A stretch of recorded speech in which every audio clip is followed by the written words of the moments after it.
Évangile de Luc, chapitre 17. Jésus dit à ses disciples, « Il est impossible qu'il n'arrive pas des scandales, mais malheur à celui par qui ils arrivent. Il vaudrait mieux pour lui qu'on mît à son cou une pierre de moulin et qu'on le jetât dans la mer, que s'il scandalisait un de ses petits. Prenez garde à vous-même. Si ton frère a péché, reprends-le, et s'il se repent, pardonne-lui. Et s'il a péché contre toi, 7 fois dans un jour, et que 7 fois il revienne à toi disant « Je me repens », tu lui pardonneras. » Les apôtres dirent au Seigneur « Augmente-nous la foi. » Et le Seigneur dit « Si vous aviez la foi comme un grain de sénévé, vous diriez à ce sycomore « Déracine-toi et plante-toi là dans la mer. » Et il vous obéirait. Qui de vous, ayant un serviteur qui laboure ou paie les troupeaux, lui dira quand il revient des champs « Approche vite et mets-toi à table » ? Ne lui dira-t-il pas, au contraire « Prépare-moi à souper, ceins-toi et sers-moi jusqu'à ce que j'aie mangé et bu. Après cela, toi, tu mangeras et boiras. » Doit-il de la reconnaissance à ce serviteur parce qu'il a fait ce qui lui était ordonné? Vous de même. Quand vous avez fait tout ce qui vous a été ordonné, dites « Nous sommes des serviteurs inutiles. Nous avons fait ce que nous devions faire. » Jésus, se rendant à Jérusalem, passa entre la Samarie et la Galilée. Comme il entrait dans un village, 10 lépreux vinrent à sa rencontre. Se tenant à distance, ils élevèrent la voix et dirent « Jésus, Maître, aie pitié de nous. » Dès qu'il les eut vus, il leur dit « Allez vous montrer au sacrificateur. » Et, pendant qu'ils y allaient, il arriva qu'ils furent guéris. Et l'un d'eux, se voyant guéri, revint sur ses pas, glorifiant Dieu à haute voix. Il tomba sur sa face aux pieds de Jésus et lui rendit grâce. C'était un Samaritain.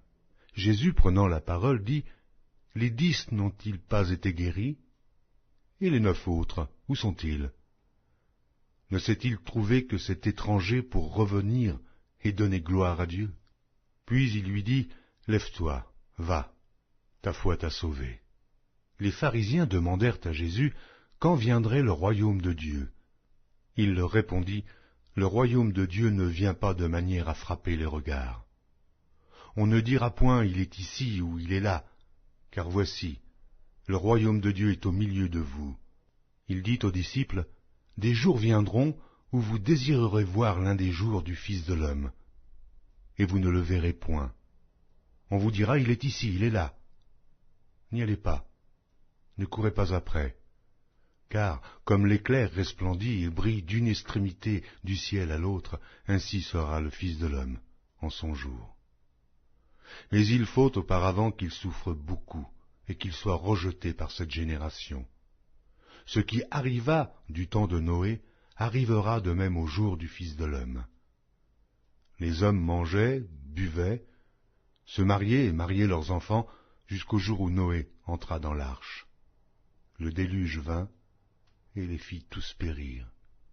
Ce qui arriva du temps de Lot arrivera pareillement.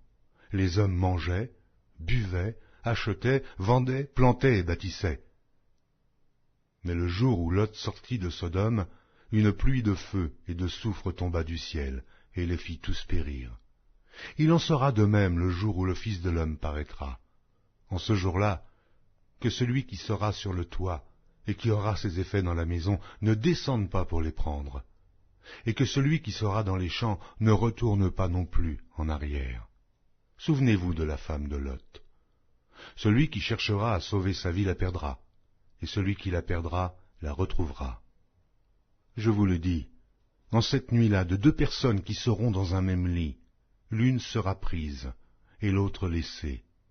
De 2 femmes qui moudront ensemble, l'une sera prise et l'autre laissée.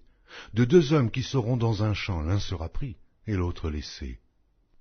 Les disciples lui dirent « Où sera ce Seigneur ?» Et il répondit « Où sera le corps, là s'assembleront les aigles. »